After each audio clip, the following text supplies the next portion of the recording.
creepypastas para tener de fondo mientras intentas poner el arroba en el teclado. A todos nos ha pasado y nos pasa XD. Este título fue gracias a Miguel Ángel Aguilar. Empezamos. Me confundo mucho.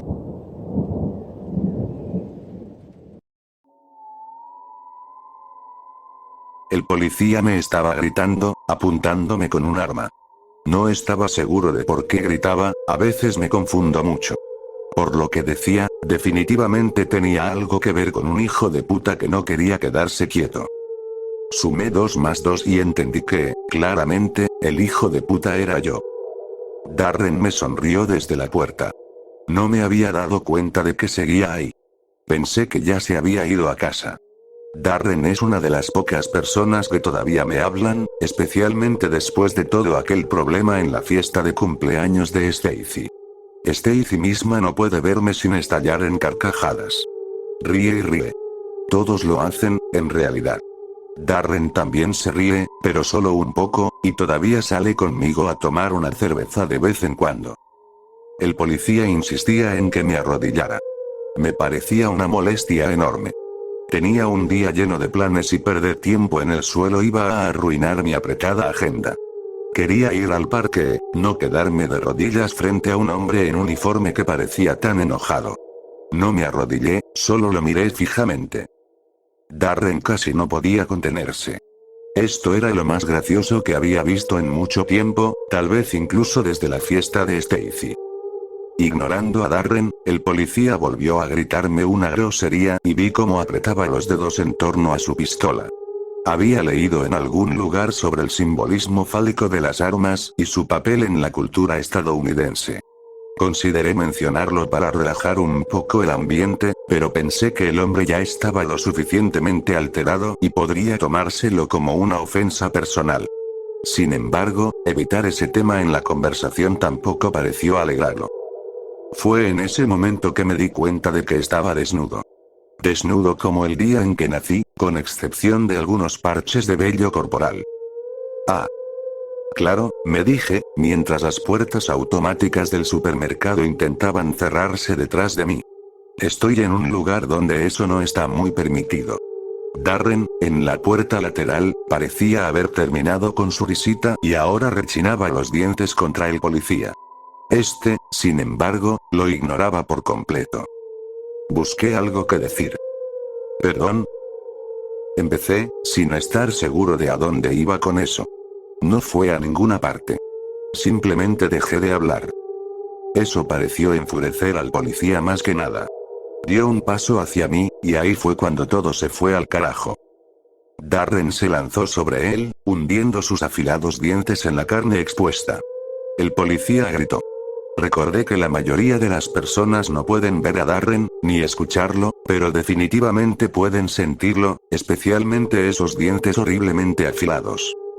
Me había ridiculizado bastante en la fiesta de Stacy, y tenía sentido que la única persona que aún me hablara fuera Darren. Es comprensible que un ser invisible e inaudible, pero que ansía la carne y la sangre humana y se alimenta de recuerdos, pase su tiempo con alguien como yo, que se confunde tanto. Creo que la mayor parte del tiempo olvido por qué Darren es tan aterrador, pero momentos como este me lo recuerdan. Por eso estoy escribiendo esto, para recordarme por qué Darren es mi amigo. Es bueno tener recordatorios. A veces me confundo mucho. Darren vuelve a reír, rebuznando con esa boca enorme y abierta. Dice que estoy pronunciando mal su nombre, pero estoy seguro de que lo estoy diciendo bien. Le pregunté cuál era la forma correcta, pero lo único que hace es reírse y decirme lo estúpido que soy. No me gusta que me llamen estúpido, pero no tengo muchos amigos, así que no hago nada al respecto. Ayer, el McDonald's estaba particularmente extraño. Yo estaba en lo mío cuando un perro grande y hermoso llamó mi atención. Me tomó más tiempo del que me gustaría admitir darme cuenta de que, en realidad, no era el perro quien intentaba captar mi atención, sino otro policía. Siempre tengo problemas con los policías. Incluso cuando son amables, siempre termino haciendo algo que los hace enojar conmigo. Había dos policías allí, montados en esos perros grandes en los que a veces van, y querían saber qué estaba haciendo. Les dije que Darren y yo íbamos a comprar cajitas felices. En este momento vienen con juguetes de los Vengadores. A Darren le encantan las películas de los Vengadores, aunque yo no las entiendo mucho. El policía que iba en el perro más grande parecía confundido.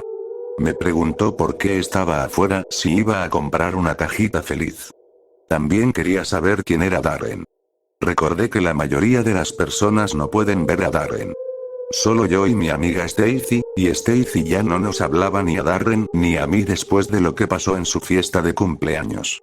Eché un vistazo rápido hacia abajo para asegurarme de que estaba vestido de manera aceptable y, al ver que llevaba puesta una camiseta y un par de jeans manchados pero suficientemente decentes, respondí.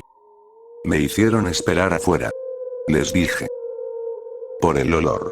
Añadí, tratando de ser útil. Creo que con el viento el olor es menos obvio, pero dentro del restaurante es bastante claro que mi cuerpo apesta. He intentado bañarme varias veces al día, pero el hedor a carne podrida simplemente no se va. El policía pareció satisfecho con mi respuesta y, al confirmar que no estaba merodeando sin motivo, se marchó junto con su compañero, cabalgando sus perros por la calle. No eran perros, ¿verdad? Los perros no son tan altos. Algo. Después de unos 45 minutos, me di cuenta de que mi cajita feliz no iba a llegar. Darren rió por lo bajo y sacó un juguete de su bolsillo trasero. El bastardo había robado uno de los juguetes dentro del restaurante. Lo había tenido todo este tiempo. Molesto, caminé de regreso a casa. Darren me siguió, saltando y gritando detrás de mí, agitando su figura de acción como si estuviera haciéndola volar. Me tomó 20 minutos encontrar mi casa. Me perdí varias veces y, las 2 o 3 veces que dejé que Darren me guiara, terminamos de vuelta en el McDonald's. Lo peor fue que cada vez que llegábamos de nuevo, él se reía. Exigí saber si lo hacía a propósito o si era tan malo con las direcciones como yo. Me llamó imbécil y me pellizcó la nariz. Mi casa necesita una buena limpieza. No creo haber pasado la aspiradora desde el año pasado y el polvo se ha acumulado en los bordes del suelo. Creo que antes pertenecía a otra persona, porque en el baño siempre hay alguien dentro, bañándose. Nunca sale de la bañera. Darren empezó a impacientarse apenas 15 minutos después de que llegamos. Estoy aburrido. Gritó mientras corría por la casa, moviendo los brazos de lado a lado como un avión. Saltó sobre la mesa de la cocina y abrió la boca, mostrándome sus horribles dientes afilados, chocándolos entre sí una y otra vez. Pero hoy no estaba para sus tonterías. Se suponía que debía haber comido en McDonald's, y eso no pasó. Salí de la cocina y bajé al sótano, donde guardaba el armario en el que vivía Stacy. Abrí la puerta del armario y Stacy me miró fijamente. «Hola», le dije. No me respondió. «Hola». Intenté de nuevo. Ah, cierto. Esto no es Stacy, recordé. Stacy se mudó a Ohio hace tiempo.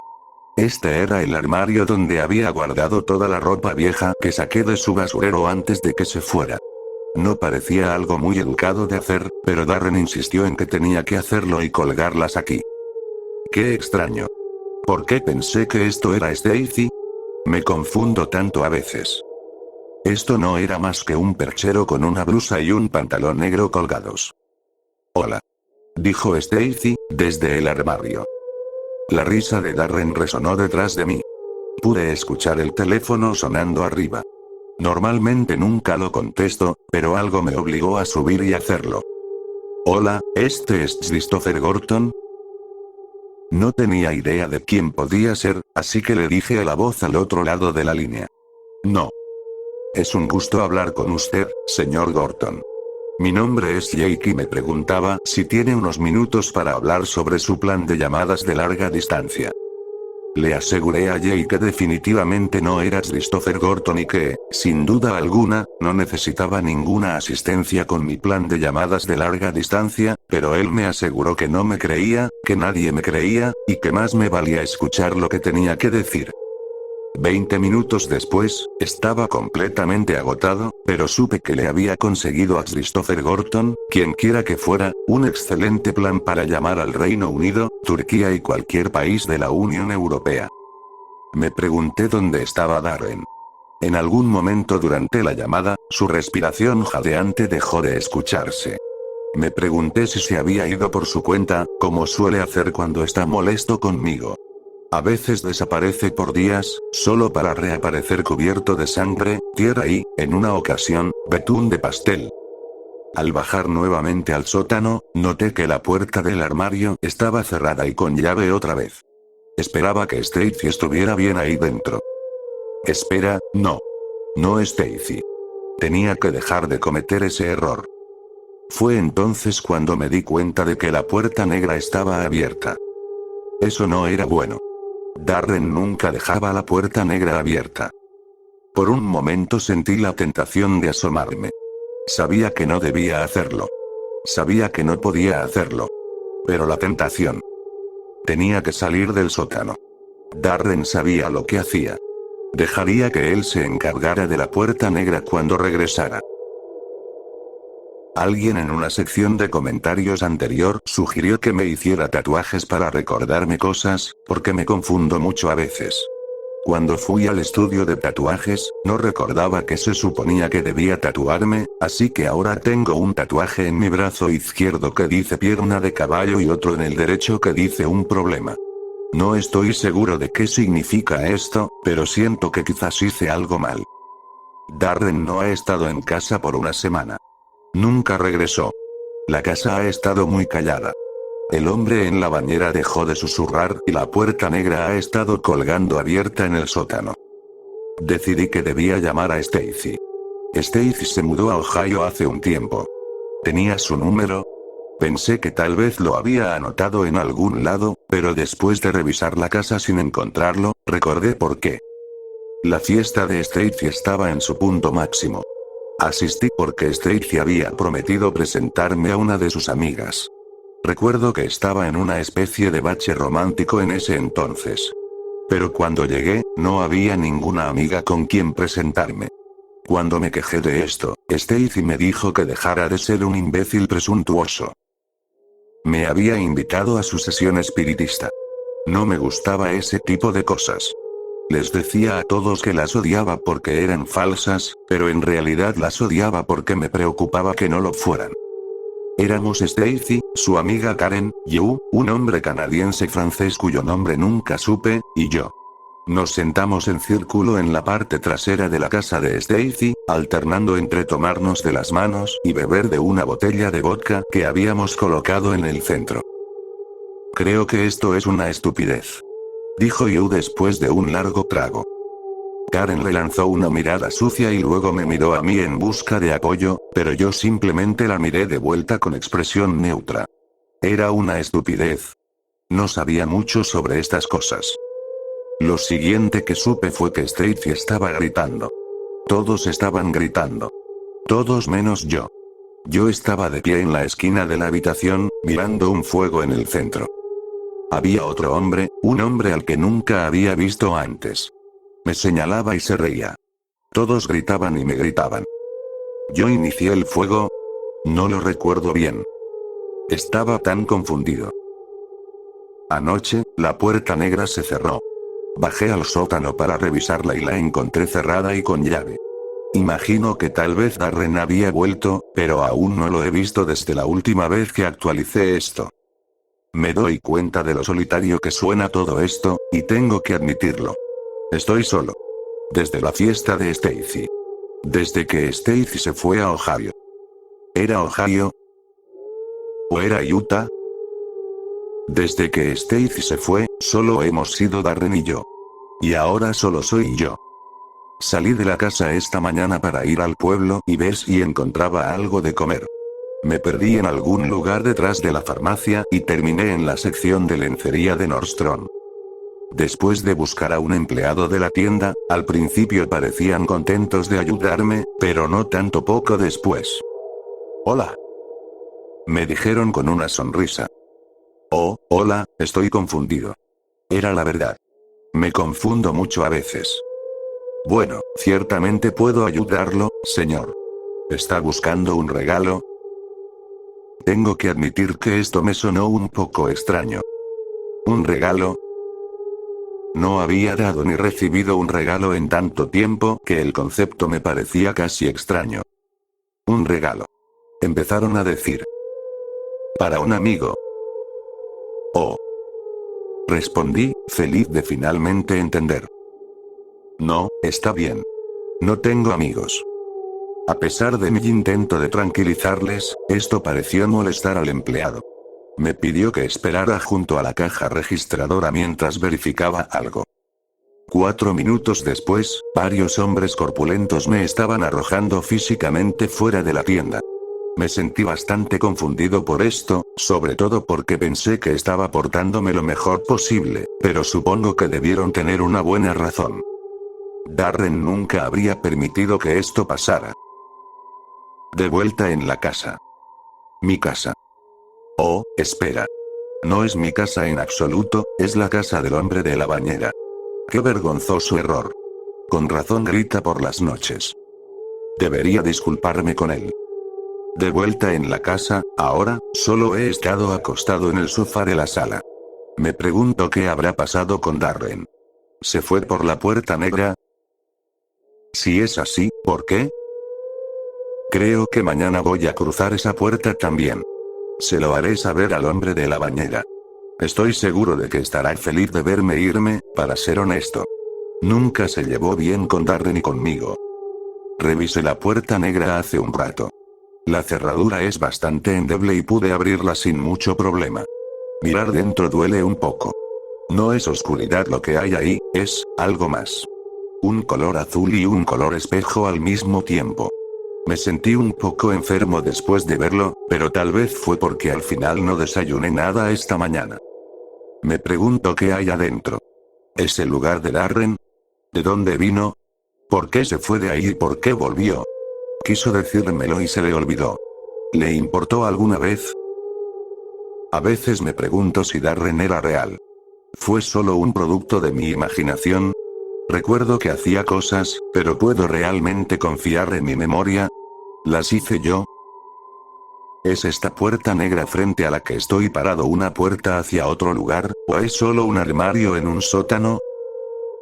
Cuando la abro y veo ese color azul espejo, y escucho esos susurros, ¿son reales? Oh, Dios. Me confundo tanto a veces. Voy a entrar.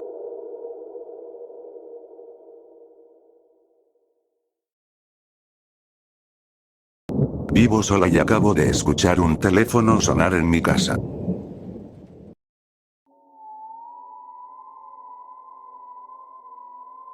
He estado acostada en la cama, desplazándome por mi teléfono durante la última hora. En un momento escuché movimiento detrás de mi cabeza, viniendo desde dentro de la pared. Me imaginé que algún enorme ratón, murciélago o quizá hasta un mapache estaba atrapado ahí, tratando de encontrar una salida. Vivo en una casa muy vieja, así que no tiene aislamiento nuevo. Hay suficiente espacio para que toda una familia de zarigüeyas o quién sabe qué más se esconda ahí. Es tarde, no hay nada que pueda hacer al respecto, así que simplemente puse un video para intentar bloquear el ruido. Aún así, la idea de que algo esté merodeando dentro de las paredes me tiene inquieta. ¿Por qué mierda este tipo de cosas solo pasan cuando estás solo? Pensé para mí misma. Seguí escuchando esos ruidos detrás de mi cabeza. No sonaban como garras ni como el aleteo de un murciélago, solo un suave arrastrarse. Me estaba sacando de quicio, así que golpeé la pared. Algo golpeó de vuelta. Me senté de inmediato, tratando de convencerme de que solo asusté a la pobre criatura y que, en su pánico, se estrelló contra la pared al intentar huir. Es increíble lo fácil que podemos ignorar las cosas cuando no queremos sentir miedo. Eso tiene que ser, ¿no? Algo se estampó contra la pared cuando me escuchó, tiene sentido. Me repetí desesperadamente. Me quedé congelada, sin saber qué hacer o qué pensar. Maldición, cómo quisiera no estar sola en este momento. Esperé a ver si los ruidos volvían. Nada. Finalmente, me dejé relajar otra vez. Me reí de mí misma por aterrarme tanto con un pobre mapache atrapado. Me imaginé que él estaba igual de asustado que yo, tratando de encontrar una salida. Ojalá la encontrara. Después de un rato de silencio, puse de nuevo mi video. Sentí que me estaba quedando dormida cuando lo escuché, un teléfono sonando, justo detrás de mi maldita cabeza. Solo fue un segundo. Pero fue suficiente para darme cuenta de que hay alguien escondido dentro de la pared de mi casa. Solo esa delgada pared nos separa.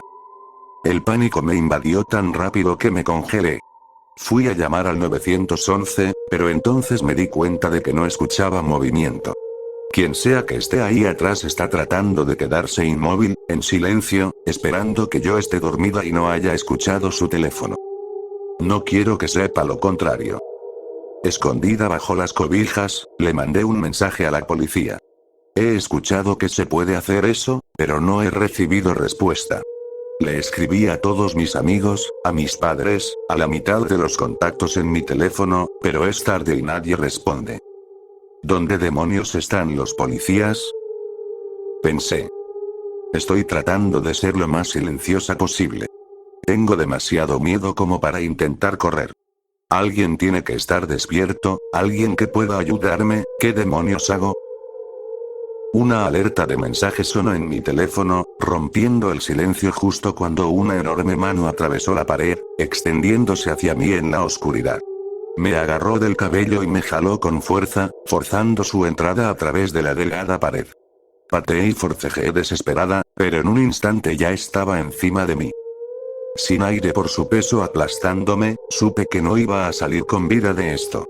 Mi visión comenzó a oscurecerse mientras me golpeaba una y otra vez. Entonces, el instinto de supervivencia se activó y, en un último arranque de adrenalina, le enterré el pulgar en el ojo con todas mis fuerzas hasta que escuché un desagradable sonido de estallido. Aullando de dolor, se llevó las manos al rostro, dándome apenas el tiempo suficiente para patearlo con todas mis fuerzas entre las piernas. Se retorció gritando y aproveché para correr lo más rápido que pude hacia la puerta, gritando por ayuda. La luz del porche de mi vecina se encendió y golpeé la puerta sin parar hasta que me dejó entrar. Cubierta de arañazos y sangre, llorando sin control, le supliqué que llamara a la policía. Pasé la noche en su casa mientras investigaban la mía. Encontraron envolturas de comida, botellas llenas de orina, fotos mías colgadas dentro de la pared. Fotos de mí mientras dormía, sin tener idea de que alguien había estado viviendo dentro de mis paredes durante meses. Nunca lo encontraron. Ahora, cada noche sueño con esa mano atravesando la pared, imaginando qué habría pasado si no hubiera logrado escapar. Cada casa tiene su ático, su espacio bajo las escaleras, esa pequeña área que nadie revisa realmente. Ese rincón olvidado que parece inofensivo. Nunca sabes quién podría estar ahí dentro, merodeando por tu hogar. Observándote a través de un diminuto agujero en la pared, uno que jamás habrías notado. La verdad es que podría haber alguien escondido en tu casa ahora mismo, y jamás lo sabrías. A menos que, de repente, escuches un teléfono sonar.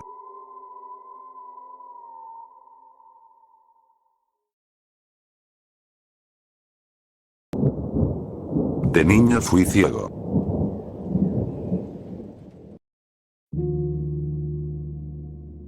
Si le preguntas a una persona ciega qué color ve, la mayoría esperaría que dijera negro. Lo que muchos no entienden es que el negro, aunque es la ausencia de color, sigue siendo un color en sí mismo. Si nunca has tenido el don de la vista, el concepto de ver algo simplemente no existe. Es como tratar de imaginar tener un sentido que nunca has tenido antes. De hecho, es exactamente eso. Intentar imaginar un sentido que jamás has experimentado. Hasta que cumplí 8 años, si alguien me hubiera preguntado qué color veía, no habría sabido qué responder. El concepto de un color me era completamente ajeno, y aunque en los cuentos las personas intentaban describir los colores como cálidos, suaves o fríos, yo no tenía forma de entender qué significaban esas palabras en ese contexto. ¿Cómo podía una sensación que no fuera el tacto describirse como cálida o suave? Mis primeros recuerdos solo incluyen 4 sentidos. Podría decirte que la casa donde crecí era incómodamente calurosa casi todo el tiempo, o que olía a humedad y encierro, excepto en invierno, cuando el aroma se volvía rancio. La comida que mi mamá me daba solía ser buena, con muchos sabores distintos en cada comida, y si me portaba bien durante el día, me esperaba un postre dulce por la noche. La casa de mis padres debía de ser enorme, porque todo siempre tenía eco. Las habitaciones pequeñas no tienen eco, ¿verdad? Por desgracia, no puedo decirte cómo se veía por fuera o por dentro. Mi visión no existía en mis primeros años, así que mi mamá y mi papá me cuidaban mucho. Me ponían audiolibros y cuentos, y mi favorito era Bunícula. Recuerdo que siempre les pedía que lo repitieran una y otra vez. Nunca me cansaba, incluso después de escucharlo completo en una sola noche. También recuerdo haberles pedido un Bunícula, y que me dijeron que los conejos vampiros no existen. Fue un golpe duro para mí, pero eventualmente me dejaron tener un conejo. Por supuesto, ellos se encargaban de cuidarlo, ya que para mí era imposible, pero todos los días me lo sostenían un rato para que pudiera acariciarlo. Su pelaje era muy suave casi siempre, así que naturalmente lo llamé Softy.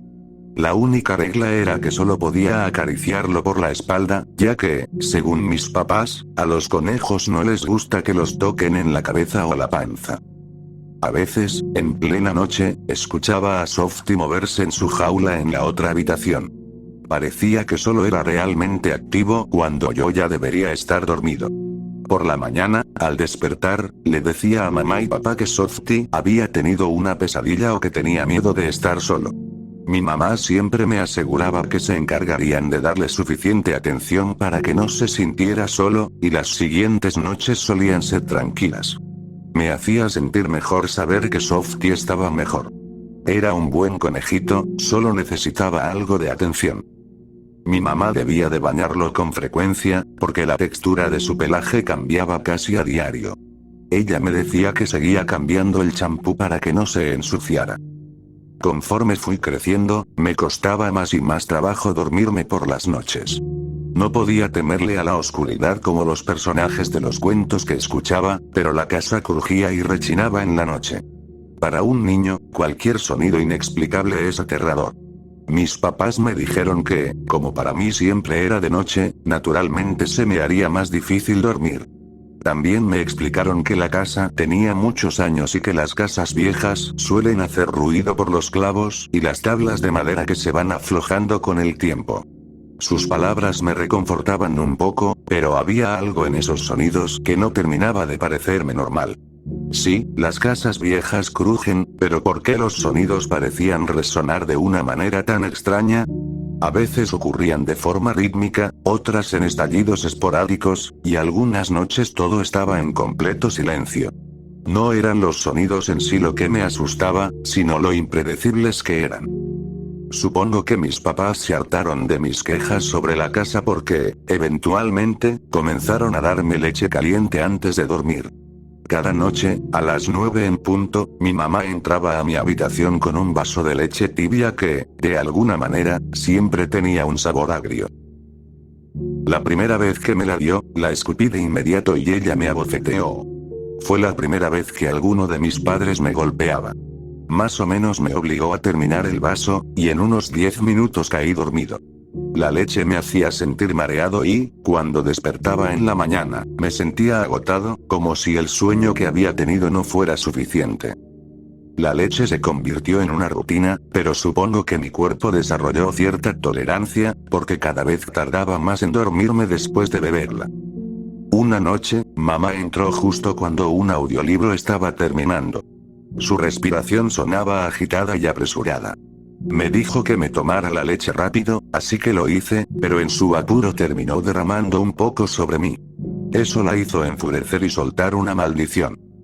Unos 15 minutos después, el calor de la leche empezó a hacerme sentir somnoliento, pero para ese punto ya estaba acostumbrado a la sensación. No me dormí de inmediato. De hecho, disfrutaba la sensación de mareo. Mis pensamientos saltaban de un lado a otro y eso me hacía sentir extrañamente feliz. Esa noche, sin embargo, fue diferente. Un grito ahogado y gutural resonó desde la habitación justo debajo de la mía. Empecé a llorar y a gritar. Esto no era normal. Necesitaba a mi mamá y a mi papá. Los gritos de abajo se fueron apagando poco a poco hasta que ya no pude oírlos, pero en cuanto cesaron, un fuerte golpeteo empezó a dirigirse directamente hacia mi habitación. Grité tan fuerte como pude, pero cuando la puerta se abrió, era solo mamá. Habló con la voz más tranquila que pudo y me dio un gran vaso de leche tibia. En cuanto la bebí, me desmayé casi de inmediato. Cuando desperté, algo extraño había sucedido. De repente, estaba experimentando algo que nunca antes había sentido.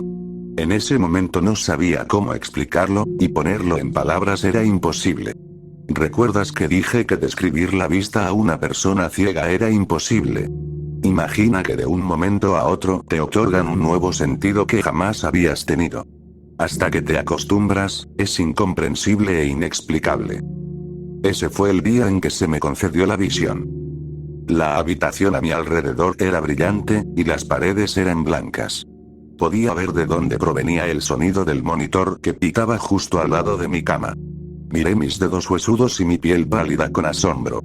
Ni siquiera me pregunté dónde estaba, porque estaba demasiado maravillado con lo que estaba viendo. Vi un tubo conectado a mi brazo, lo que explicaba la leve incomodidad que sentía.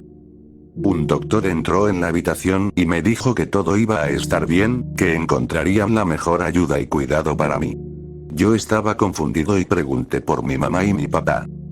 El doctor solo dijo: "Lo siento, hijo", y salió de la habitación.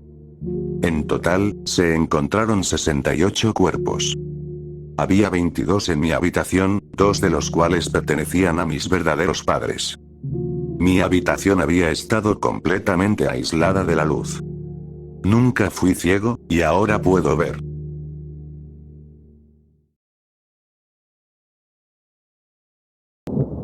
No me deja en paz.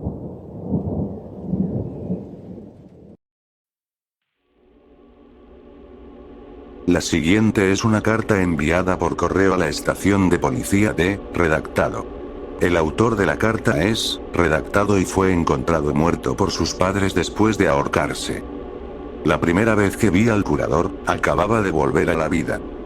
Nunca fui un buen conductor, y la mejor prueba de ello fue cuando tuve un grave accidente automovilístico a los 17 años.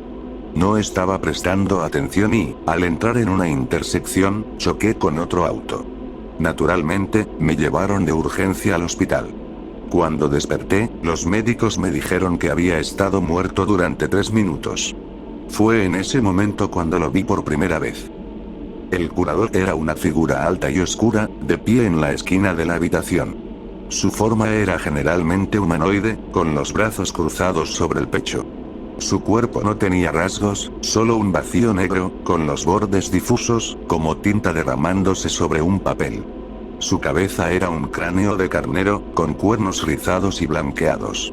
No tenía género y, definitivamente, no era humano. No sé por qué lo llamo el curador, es como si simplemente supiera que ese era su nombre. Me quedé acostado en la cama del hospital, mirándolo con horror. Estaba ahí, en silencio, observándome. Los médicos se movían a mi alrededor, hablándome y tratando de explicarme lo que había pasado. ¿Qué es eso?, dije, señalando al curador. Los médicos se mostraron confundidos, creyendo que señalaba una de las tantas máquinas en la habitación. Fue entonces cuando llegué a la horrible conclusión de que yo era el único que podía verlo. Desde aquel día, el curador siempre estuvo ahí. Siempre observando, a pesar de no tener ojos, solo las cuencas vacías de su cráneo. Podía estar haciendo un examen de matemáticas y lo veía asomándose sobre mi hombro. Despertaba y ahí estaba, parado junto a mi cama. Cuando corría la cortina de la regadera después de bañarme, el curador estaba ahí, mirándome. Después de unos meses, comencé a ver más cosas. Sombras empezaron a aparecer, figuras más etéreas que el curador. Parecían personas, pero estaban hechas de humo. Se deslizaban con ojos pálidos, flotando alrededor de mis compañeros de clase, susurrándoles cosas al oído. Algunas personas tenían más sombras siguiéndolas que otras. Una chica de mi escuela, que siempre usaba sudaderas grandes y mantenía el cabello sobre los ojos, tenía hasta 6 sombras a su alrededor, murmurándole cosas horribles. Pero no se podía adivinar cuántas sombras tenía alguien solo por su apariencia. En la clase de gimnasia había al mariscal de campo del equipo de fútbol con 7 sombras revoloteando a su alrededor mientras trataba desesperadamente de levantar más y más peso. Una chica que usaba blusas cortas y minifaldas tenía 4, y el nerd que siempre se sentaba al fondo del aula tenía 3. Las sombras iban y venían, apareciendo en mayor cantidad algunos días más que otros, pero todos tenían al menos una. Las sombras evitaban al curador, como si le temieran, de la misma forma en que los empleados temen a un jefe despiadado. El curador no parecía malicioso, no como si quisiera hacerme daño. Solo miraba. Y nunca dejaba de mirar. Cada vez que sentía que me estaba acostumbrando a su presencia, aparecía en un lugar inesperado y me asustaba, haciéndome sentir incómodo de nuevo. Una mañana desperté y estaba flotando sobre mí, pero en lugar de las cuencas vacías de su cráneo de carnero, tenía un rostro humano cubierto de gusanos, el rostro de un niño. Su boca se abría de par en par, con una lengua negra y podrida colgando, cubierta de moho. Sus ojos estaban en blanco, solo mostrando las escleróticas infestadas de larvas. Su piel era gris, descascarándose en algunas partes. Pero lo peor era el olor. El hedor a podredumbre y formaldehído me ardió en la nariz y en los ojos. Grité. ¿Por qué estás aquí? Grité, cayendo de la cama. ¿Por qué no me dejas en paz? El curador, por supuesto, no dijo nada. Simplemente volvió a posar los pies en el suelo y ladeó la cabeza, como si estuviera curioso. Mis padres, naturalmente, me escucharon gritarle a la nada y me obligaron a ver a un psiquiatra. Casi un año después del accidente, me diagnosticaron esquizofrenia paranoide. El médico me recetó antipsicóticos de todo tipo, pero nada cambió. Mentí y les dije a mis padres que estaba mejor, pero seguía viendo al curador y sus sombras en todas partes. En el aniversario del accidente, fui al cementerio con un ramo de flores en la mano. Me detuve frente a una lápida que decía: Charlie Hanson. Nacido el 7 de julio de 2007. Fallecido el 5 de junio de 2009. Hoy era 5 de junio de 2010. Me desplomé de rodillas, abrumado por el peso de lo que había hecho. Hanson iba en el auto conmigo cuando ocurrió el accidente, pero no murió en el choque. Murió desangrado, después de que yo le arrancara las entrañas. El forense nunca descubrió eso, su cuerpo estaba tan quemado que no lo notaron. Asesiné a un niño pequeño, y el curador lo sabía. Sabía que yo quería matar, que lo único que había anhelado era sentir la sangre caliente y pegajosa deslizándose entre mis dedos, sabiendo que yo la había derramado. Sabía que lo único que quería era sentir un corazón humano latiendo cada vez más lento, luchando desesperadamente por seguir con vida. Quería sentir los intestinos resbaladizos deslizándose entre mis manos, quería sentir todos esos órganos vivos apagarse. Sabía que no necesitaba eso. Pero lo deseaba con desesperación, como un fumador anhela un cigarro. Intenté contenerme, claro. Pero colapsé. Perdí el control. Maté a un niño y merezco ser castigado. Necesitaba recordar lo que había hecho. Siempre me pregunté por qué el curador me observaba tan implacablemente. Era mi vergüenza secreta. El curador era mi culpa, mi remordimiento, mis pecados. Me observaba para recordarme las atrocidades que había cometido, la vida que arrebaté. Me voy con el curador ahora. Adiós.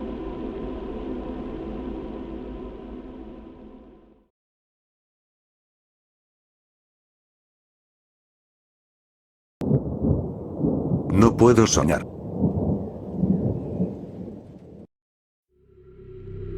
Nunca he soñado, ni una sola vez en mi vida. 23 años viviendo y jamás he soñado, ni una sola vez. Desde que era niño, me diagnosticaron con un raro trastorno llamado desorden de desconexión onírica del vacío, o V3D, un síndrome extremadamente raro que me impide soñar cuando duermo.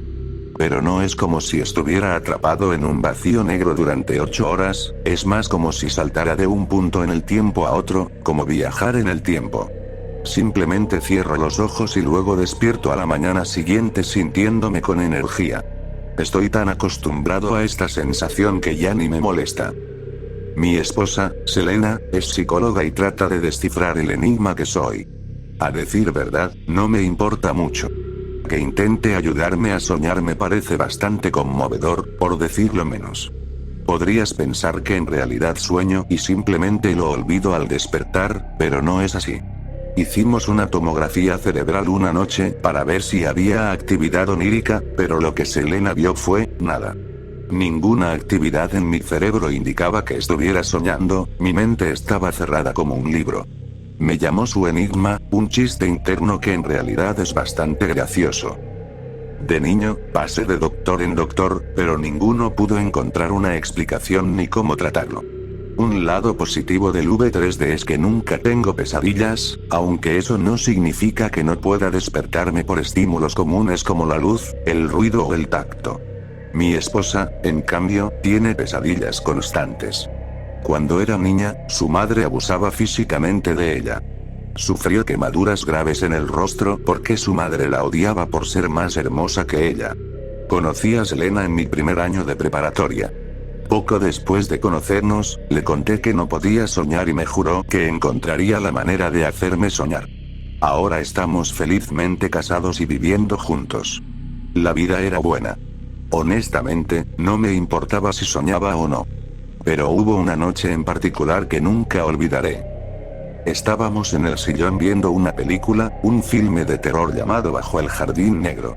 Trataba sobre un científico en una estación espacial que encontraba una nueva forma de vida. Aunque pequeña, era increíblemente inteligente y le revelaba secretos como la velocidad warp y la existencia de vida en todo el universo. No era una mala película, la actuación estaba decente y los efectos especiales eran bastante buenos. Sin embargo, no había pasado ni una hora cuando empecé a dormirme. Trabajo en una empresa de tecnología a solo 5 cuadras de casa, y mi trabajo requiere bastante movimiento, así que era normal que estuviera cansado. Apoyé la cabeza en Selena y comencé a quedarme dormido. Ella acarició mi cabello mientras cerraba los ojos. El sonido de la película se desvaneció y, cuando abrí los ojos esperando estar en el sillón o en nuestra cama, me encontré en un pasillo de hospital completamente vacío. Había sillas de ruedas volcadas, camillas tiradas de lado, equipo médico roto, bolsas y papeles regados por el suelo. ¡Bam! Salté del susto y me giré hacia el sonido. Una puerta se abrió lentamente. ¡Bam! Se cerró de golpe. ¡Bam! ¡Bam! ¡Bam! Estaba asustado, claro, pero también tenía curiosidad. Comencé a caminar lentamente hacia la puerta. ¡Bam! ¿Qué está pasando? ¡Bam! ¿Dónde estoy? ¡Bam! ¿Por qué estoy aquí? ¡Bam! ¿Por qué todo esto está suce? Crunch. Mierda. Pisé una bolsa de sangre vacía. Silencio. Miré hacia la puerta. Ahora estaba completamente abierta, casi en un ángulo de 180 grados. Di un paso al frente, luego otro, y otro más. Puse la mano en el borde de la puerta y me asomé al interior. No había nada. Solo un vacío. Estás roto. Una voz femenina, proveniente del vacío. ¿Quién eres? Pregunté. Ya sabes quién soy. Tenía razón. Conocía esa voz. Selena, ¿qué quieres decir? ¿Cómo que estoy roto? Silencio. Permanecí congelado, aterrado. Selena, ¿qué es este lugar? Tu pecado. ¿De qué hablas? Pregunté, desesperado. Hace mucho que no estoy en un hospital. Me quedé helado. Estuve en un hospital la semana pasada. Todo tenía sentido. Estaba en el hospital donde trabajaba Selena. Lo sabes, ¿verdad? Lo recordé. Un doctor había hecho comentarios sexuales sobre Selena. No solo uno, sino varios, incluso después de que le dije que se detuviera. Se negó y siguió con lo mismo, lo que casi hizo que perdiera la cabeza. Ese imbécil tuvo suerte de que solo le diera un golpe, pero con uno bastó. Pero solo intentaba proteger tu reputación. Dije con la voz quebrada.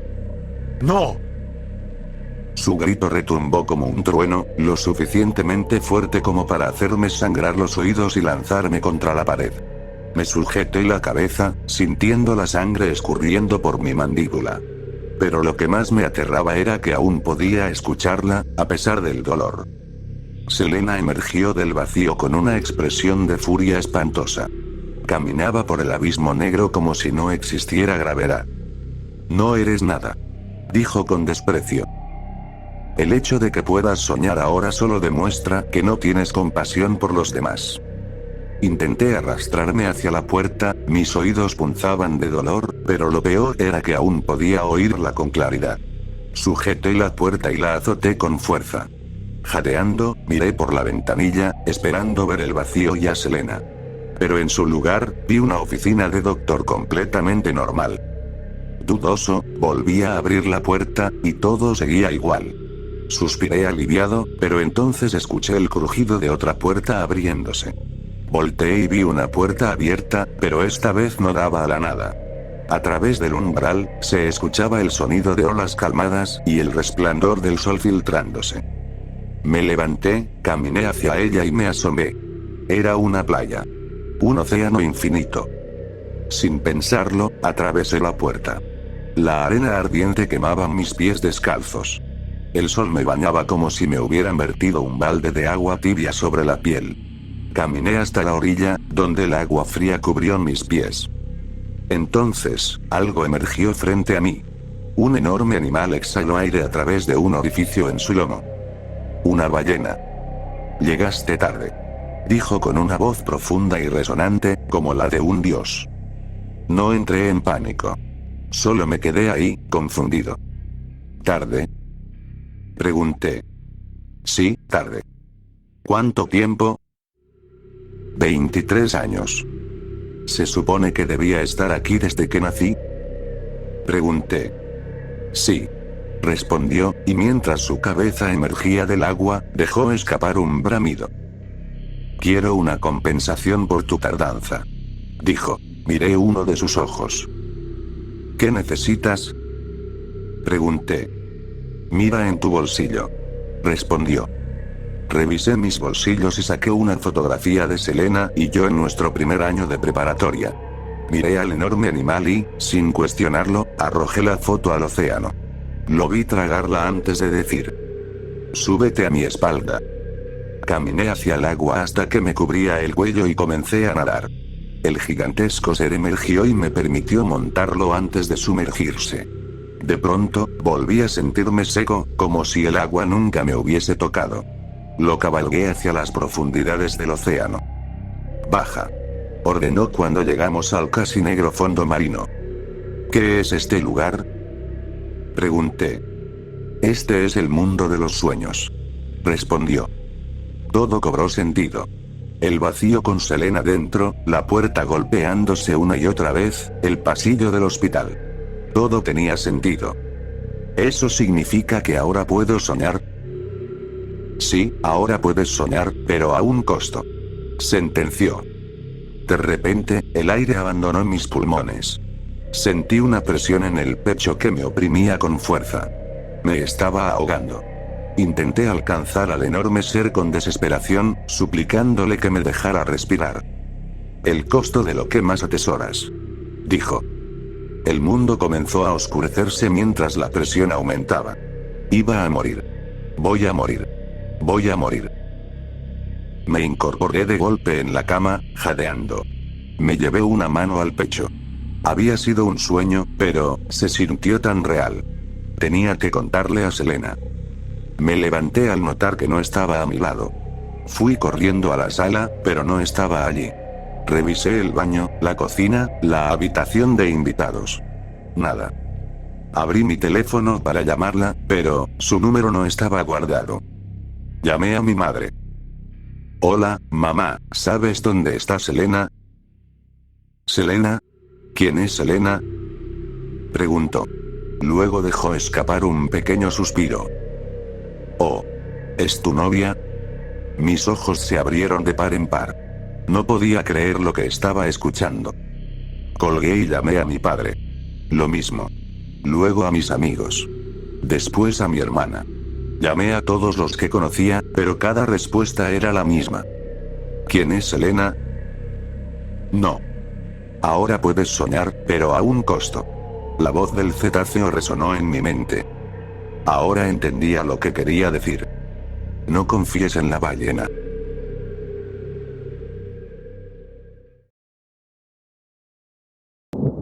Hermanas gemelas.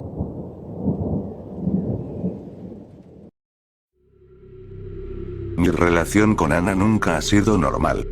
Verás, en realidad nunca nos hemos conocido, pero siempre supe que ella estaba ahí, aunque se suponía que no debía saberlo. Ana y yo fuimos adoptadas cuando éramos bebés y, debido a que el proceso de adopción en mi país es un desastre, no fuimos adoptadas por la misma familia. Vivíamos a unos 100 kilómetros de distancia y nuestros padres nunca nos dijeron que teníamos una hermana gemela. Ni siquiera estoy segura de que ellos lo supieran.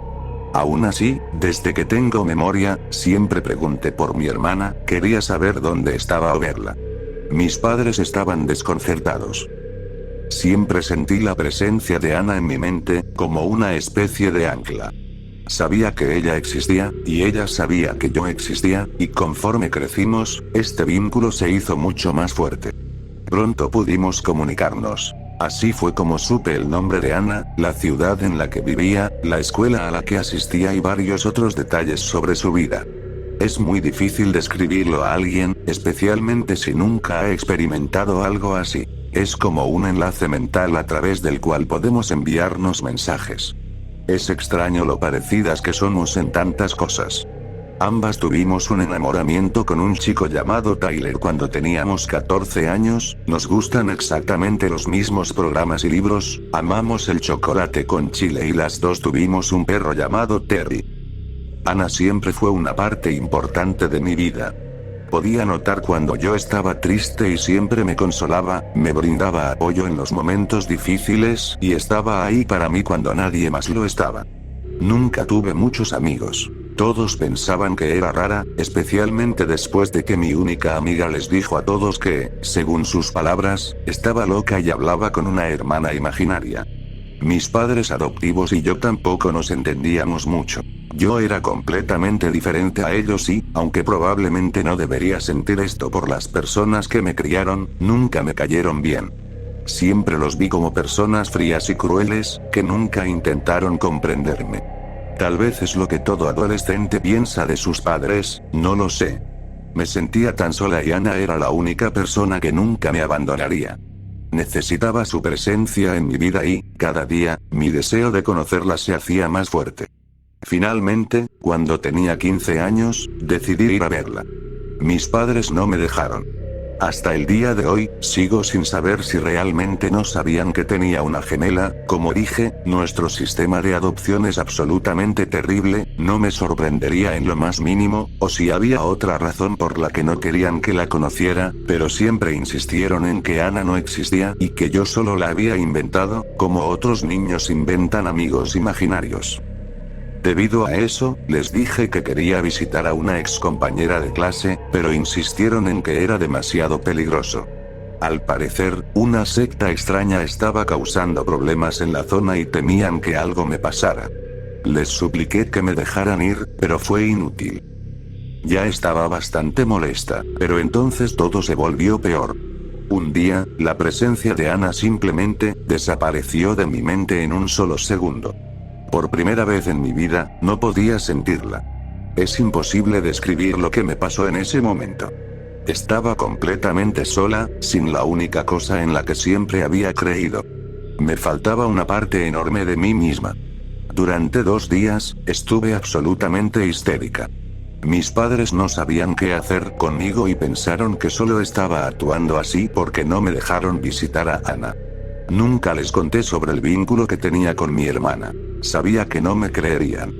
Todavía lo creo, pero eso también significaba que no podían entender por qué me comportaba de esa manera y amenazaron con castigarme o quitarme la computadora si no dejaba de portarme mal. No podía. Estaba furiosa, confundida y, sobre todo, sentía un dolor insoportable. No entendía qué estaba pasando, solo quería que se detuviera.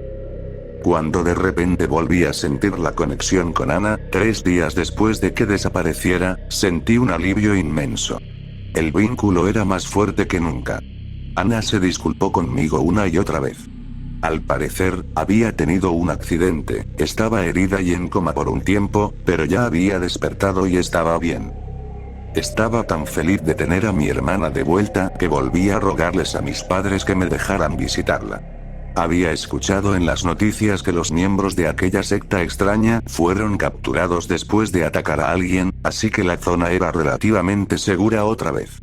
Aún así, mis padres decidieron castigarme por mi comportamiento histérico anterior y me dijeron que estaba castigada. Me llené de ira, y Ana también. Sentí como su enojo se reflejaba en mí. Nunca había experimentado una emoción tan intensa. Me temblaban las manos, mi visión se volvió borrosa y un zumbido llenó mis oídos. ¿Quiénes demonios se creían que eran? No entendían nada. No podían darme órdenes y mucho menos impedirme ver a mi hermana. No recuerdo exactamente qué pasó después, solo que mis manos sostenían un cuchillo, que vi la cara aterrorizada de mi madre y que sentí una satisfacción infinita al ver la sangre derramarse de sus heridas. La voz jubilosa de Ana resonaba en mis oídos, mientras apuñalaba y apuñalaba y apuñalaba. Cuando por fin volví en mí, la policía ya estaba ahí. Al parecer, los vecinos escucharon los gritos de mis padres. Supongo que debería haberme horrorizado por lo que hice, pero, no lo estaba. Como dije, nunca me agradaron mis padres. Ana tampoco pensaba que hubiera hecho algo tan terrible. Ella creía que mis padres eran, en sus palabras, un desperdicio de espacio. Gente inútil. Claro, era lamentable que perdiera el control y los atacara de esa manera, me dijo. Pero tampoco era una gran tragedia. El mundo está lleno de personas como ellos, no es una gran pérdida. Lo peor de todo esto fue que significaba que aún no podía ver a Ana. Afortunadamente, no me encarcelaron. Seguía siendo menor de edad y, tras una evaluación psiquiátrica, determinaron que estaba mentalmente inestable, así que me internaron en un hospital psiquiátrico. Ana estuvo conmigo todo el tiempo. Fue ella quien me dijo cómo debía comportarme para que me dejaran salir lo más rápido posible y finalmente poder verla. Ni siquiera sabía que sabía tanto sobre psicología. Nunca mencionó estar interesada en eso, pero solo puedo agradecer que sus consejos funcionaron, porque ahora estoy libre. Voy a verla pronto. Mis padres ya no pueden detenerme. Me puse en contacto con los padres de Ana y traté de decirles que iría, pero no salió bien. Aún así, iré a reunirme con Ana. Solo que no esperaba que sus padres fueran tan tercos. Ojalá no insistieran en que Ana fue atacada y asesinada por aquella secta cuando teníamos 15 años. A Ana tampoco le gusta que digan eso. Cree que solo quieren mantenernos separadas, igual que lo intentaron mis padres. Quiere que los confronte antes de poder verla. Y quiere que lleve algo más que un cuchillo.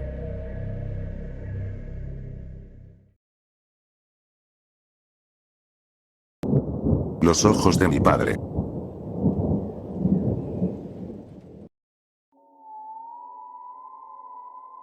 Mi padre nunca aprobó nada de mí. Ni mi cabello, demasiado largo, ni mis gustos musicales, demasiado ruidosos, ni mis intereses románticos. Otros chicos. Hoy en día lo llamaríamos abusivo, pero en aquel entonces no lo hacíamos. Mi padre nunca me levantó la mano ni la voz. Su ira era silenciosa, una furia latente que hervía en lo más profundo de su sillón reclinable la Z-Boy, en la esquina más alejada de la sala. Cada respiro que tomaba sonaba como una tarea ardua, silbando a través de sus estrechas fosas nasales. Su desprecio por mí, y su resentimiento hacia mi madre por defenderme y protegerme, tenía cada una de sus acciones, desde sus crucigramas diarios hasta sus noches viendo televisión.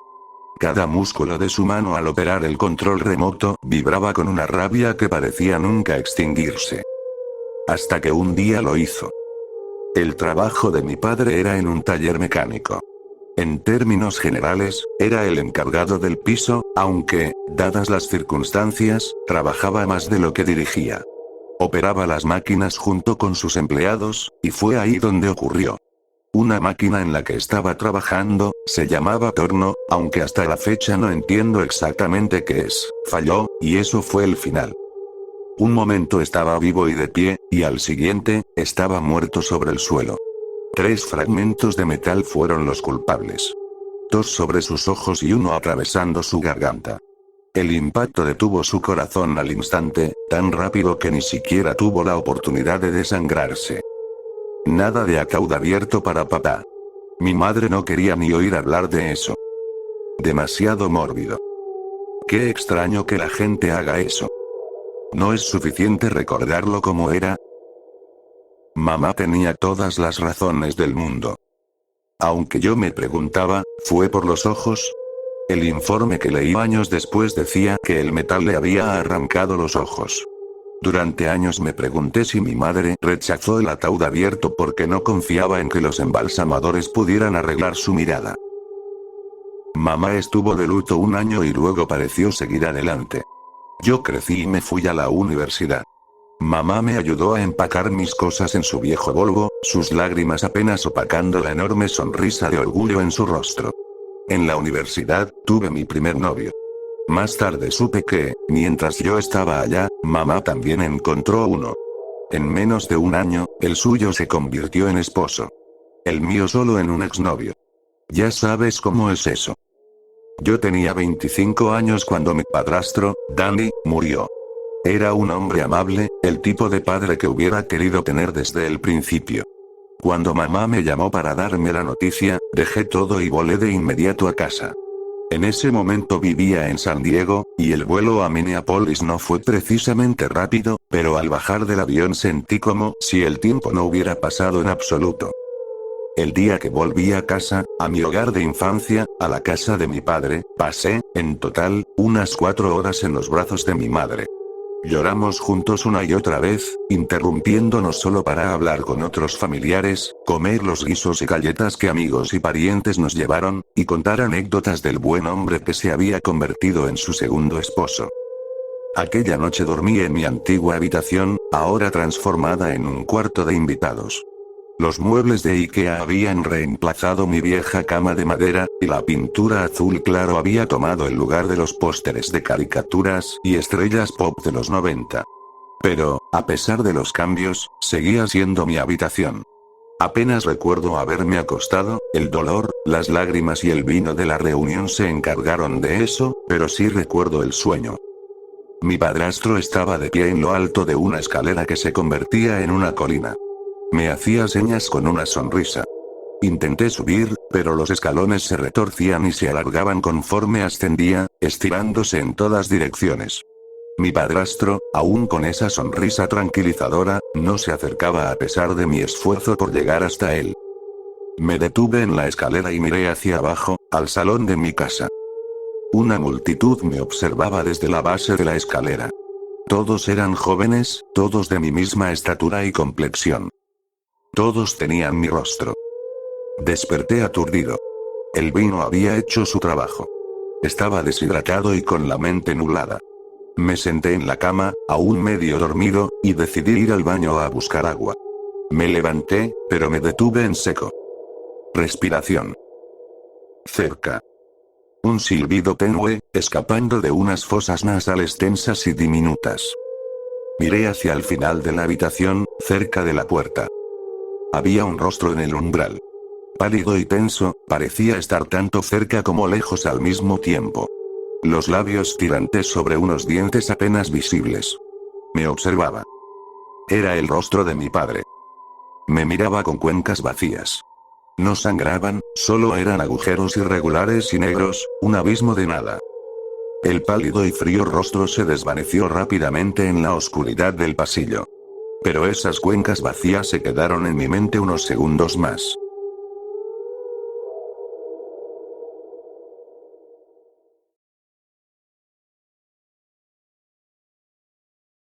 No hay 7 días a la semana, son 8. Todo el mundo sabe que una semana tiene 7 días. Lunes, martes, miércoles, jueves, viernes, sábado y domingo. Bueno, el mes pasado descubrí que existe un octavo día. No sé cómo llamarlo, así que lo llamaré estallar día. No sé por qué, pero simplemente encaja. Cada semana, cuando llega a estallar día, todo se detiene. Entonces, ellos aparecen. Miran, eligen, se van, ¿sabes qué? Mejor te cuento la historia. El mes pasado estaba escribiendo un ensayo para el trabajo.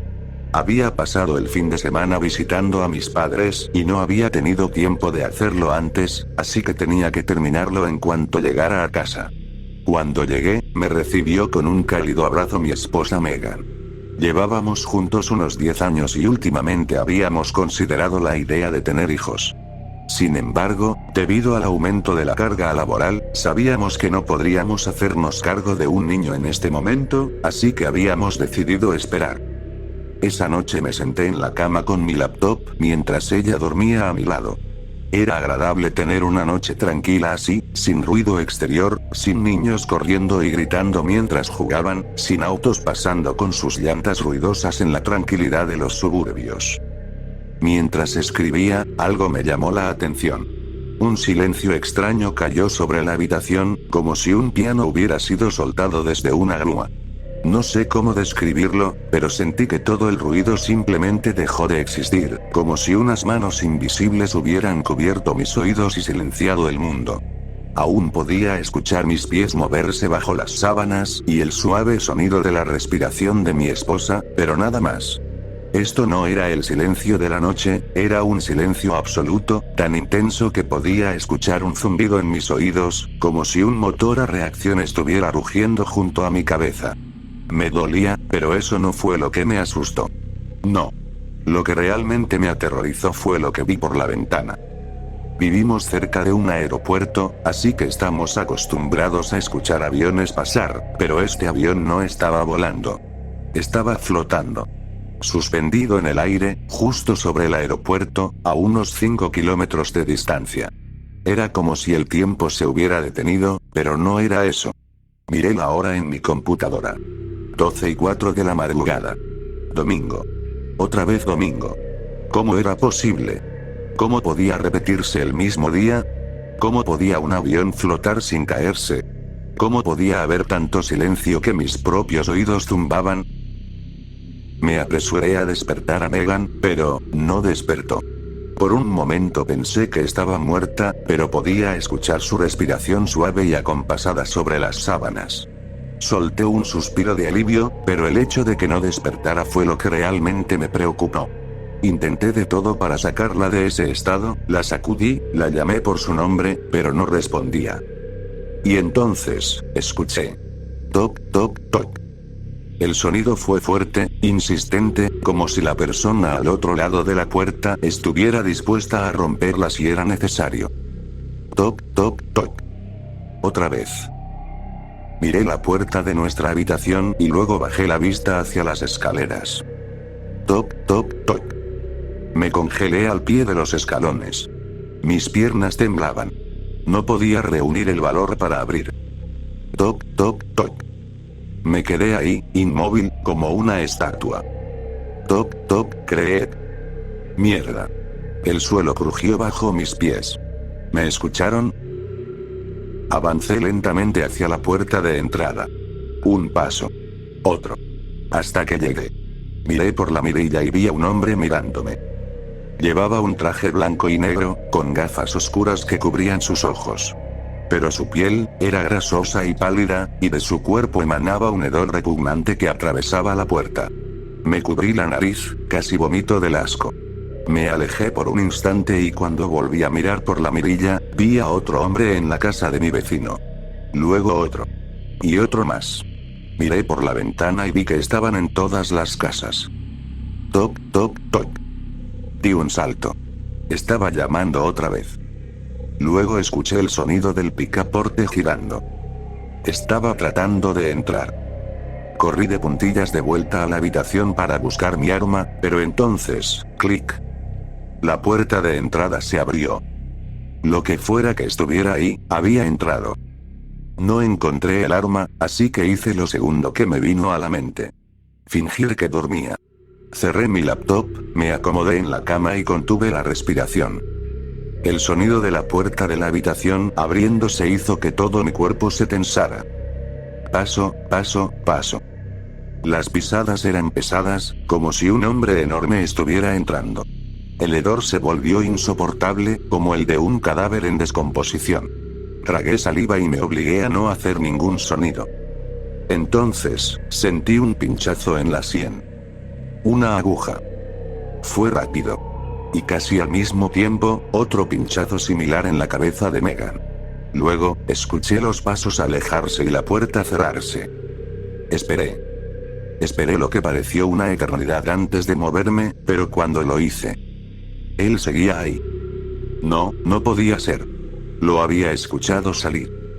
Quise gritar, pero me obligué a contenerme. Me quedé completamente quieto, con los ojos entrecerrados, solo lo suficiente para espiar. No se movía. Solo estaba ahí, de pie, mirando la puerta cerrada. Y entonces, abrió la puerta y se fue. Finalmente respiré. Bajé a revisar y no encontré rastro alguno de su presencia. De hecho, la puerta estaba cerrada con llave. Como si nunca hubiera estado aquí. El resto de la noche observé. Vi máquinas entrar en las casas y salir. A veces salían con las manos vacías, a veces con cuerpos. Y al amanecer, vi algo peor. Ellos traían de vuelta a algunas personas. Parecían humanos, pero no lo eran. Un escalofrío me recorrió la espalda. ¿Cuándo me tocaría a mí? ¿Me daría cuenta siquiera? Descubrí que solo reemplazan a quienes toman malas decisiones. Mi esposa, por ejemplo. Su madre murió 3 días antes de estallar día y estuvo tan deprimida que bebió vino durante 2 noches seguidas. Cuando llegó estallar día, la vi ser llevada. Luego, la vi regresar. El lunes, despertó más radiante que nunca. Como si su madre nunca hubiera muerto. Cuando le pregunté si la recordaba, su respuesta me dejó helado. ¿De qué hablas? Mi mamá murió cuando nací. Desde entonces, nunca la volví a ver igual. Pero no todos son reemplazados. El viejo sin hogar que duerme cerca de mi trabajo sigue ahí, igual que siempre, saludándome con la misma sonrisa. ¿Por qué ellos eligen a algunos y a otros no? No lo sé. Pero de algo estoy seguro. No pienso cometer errores. No quiero ser reemplazado. Ahora que lo pienso, ¿mi madre realmente murió cuando tenía 7 años? ¿O siquiera murió? Da igual. Ya casi es medianoche. Tengo que irme. Deséame suerte.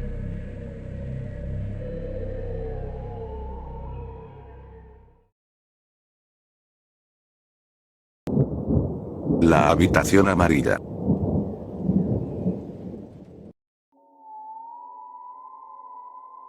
Pasé mucho tiempo en Warrington en 2018, la mayoría del tiempo drogado, a veces borracho. Me movía de un lugar a otro, de una habitación trasera a un sillón, pero de alguna manera siempre encontraba un sitio donde dormir, a pesar de no haber tenido un contrato de alquiler en todo el año. El pueblo me trató bien.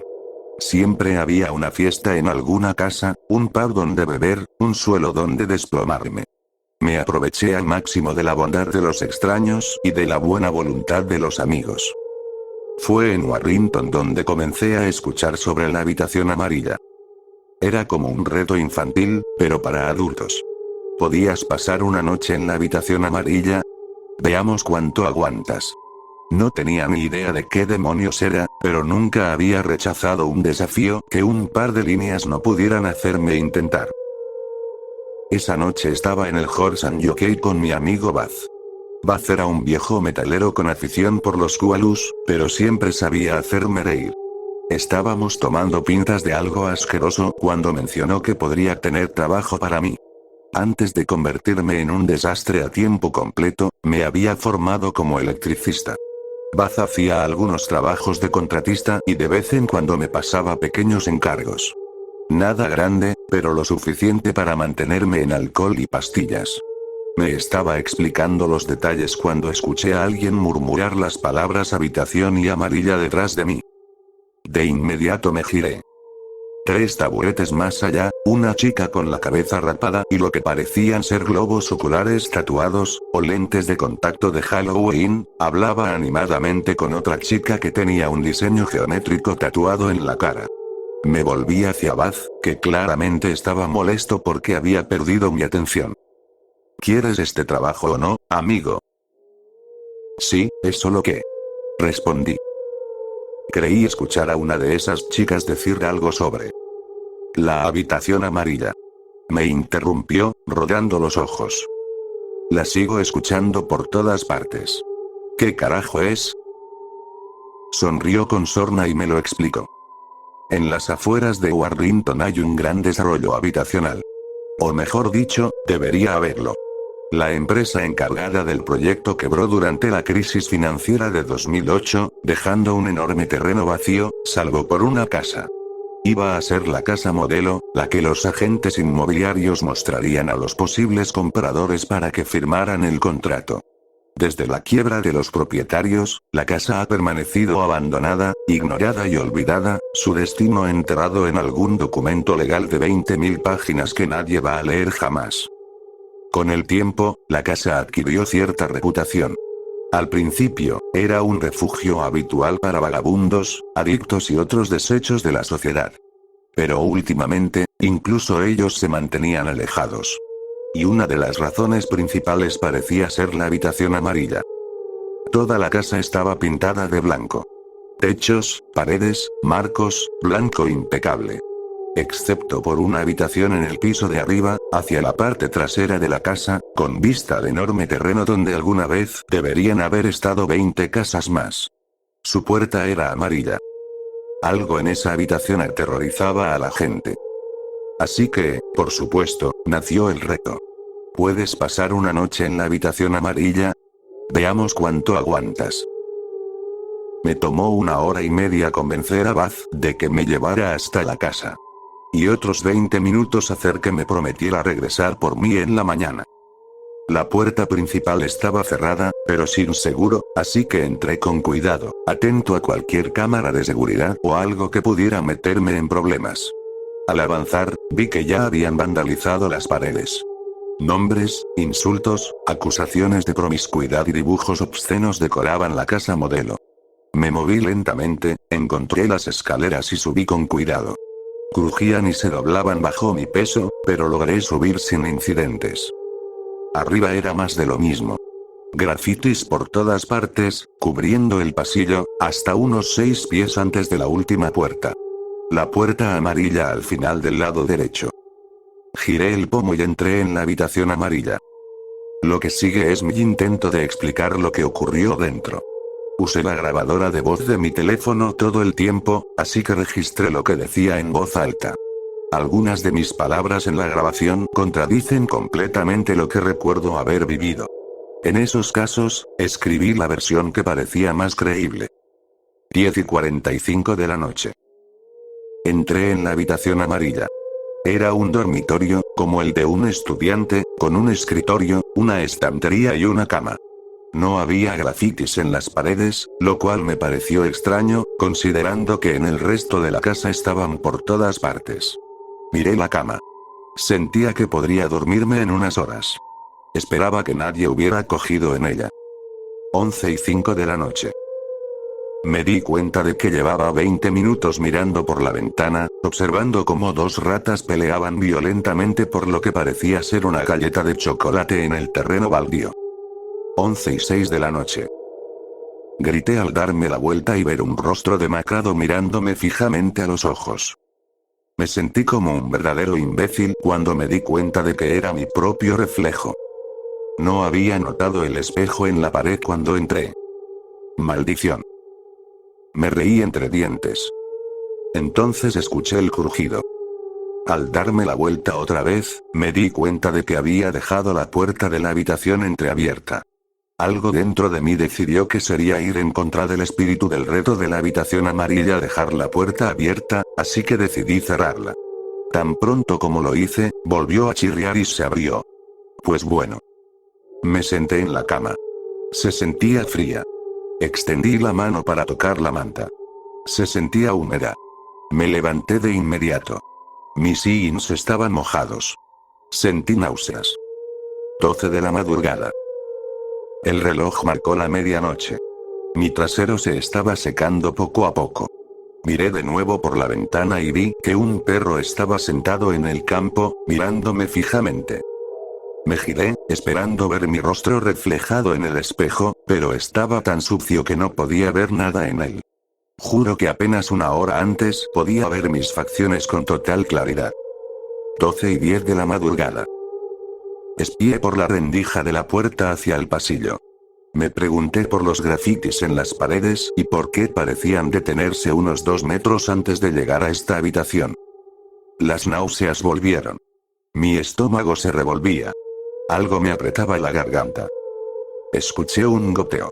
Recorrí la habitación con la mirada, buscando la fuente del sonido, pero no encontré nada. 12:45 de la madrugada. El perro ya no estaba.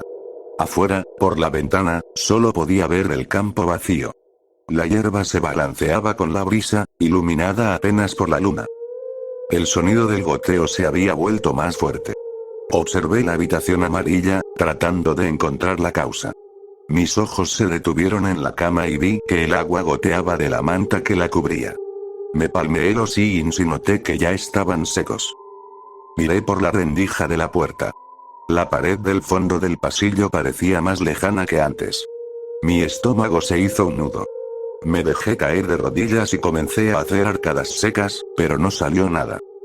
1 de la madrugada. Había un hombre en el campo. Lo veía con claridad a través de la ventana. Llevaba un gran abrigo marrón y un par de jeans azules. Su rostro era anguloso y severo. No se movía, solo me observaba desde afuera. 1:15 de la madrugada. Consideré fumar el porro de emergencia que traía en mi bolsillo para aliviar las náuseas. Pero decidí no hacerlo cuando volví a mirar hacia la puerta y no vi nada afuera. Ni la pared, ni el pasillo, ni siquiera oscuridad. No había nada fuera de la habitación. 1:20 de la madrugada. La ventana había desaparecido. Se la habían llevado. 1:30 de la madrugada. La electricidad volvió en la casa. La luz del techo en la habitación amarilla se encendió de inmediato. No creo que la casa modelo haya estado conectada alguna vez a la red eléctrica, y si lo estuvo, debió ser desconectada hace años. Ahora que la luz estaba encendida, podía ver detalles en la habitación que antes no había notado. En las paredes había pequeños agujeros perforados, algunos a la altura de los ojos, otros más abajo. Intenté mirar a través de uno, pero no pude ver nada.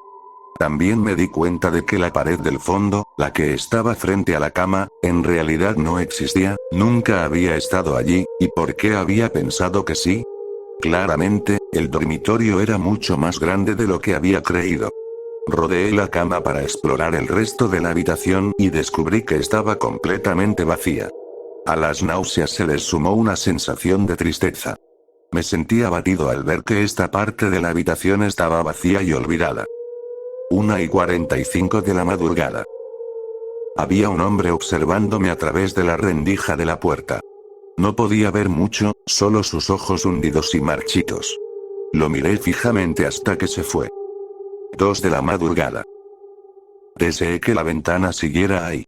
Sabía que podría trepar por ella y tal vez sobrevivir la caída. Pensé que prefería arriesgarme con el hombre, el perro o las ratas de galletas si era necesario, pero no podía quedarme más tiempo en esta habitación. El goteo constante del agua de la cama se había convertido en un pequeño chorro. Me acerqué y toqué la manta. Mi mano la atravesó como si fuera agua. La manta se estaba deshaciendo. La cama se estaba deshaciendo. Todo se estaba deshaciendo. No quedaba nada excepto la habitación. Metí la mano en mi bolsillo para sacar el porro. No tenía idea de qué hacer si no. En su lugar, saqué el dedo cercenado de un niño. No me lo fumé. 2:10 de la madrugada. El malestar en mi estómago se convirtió en un dolor punzante. Caí en 4 patas y vomité todo lo que tenía dentro. Cuando miré hacia abajo, solo vi rojo. Levanté la vista hacia las paredes de la habitación amarilla. Se fruncieron como labios. Luego se abrieron y sonrieron. Mi iPhone se apagó en algún momento después de eso. Todo lo que recuerdo es una luz brillante y a mi amigo Bad parado sobre mí. Estaba en el patio de la casa modelo. Dicen que soy la persona que ha aguantado más tiempo en esa habitación, o al menos, la que ha durado más sin morir. Estuve en el hospital alrededor de una semana. No podía dejar de vomitar. Nada me caía bien. Después de 3 días con sueros bombeando líquidos en mi cuerpo, logré comer alimentos blandos. Unos días después, estaba lo suficientemente bien para salir, quedándome en el cuarto trasero de Baz hasta que pude encontrar un lugar para rentar por mi cuenta. De vez en cuando, despierto o recupero la conciencia y sé que estoy en el lugar equivocado. Miro el techo sobre mí y noto que está unos centímetros más alto de lo que debería. Tal vez falta uno de los cuadros en la pared, o el sofá en el que estoy durmiendo late como si estuviera vivo. Me toma unos minutos, pero siempre logro volver a lo que entiendo como realidad.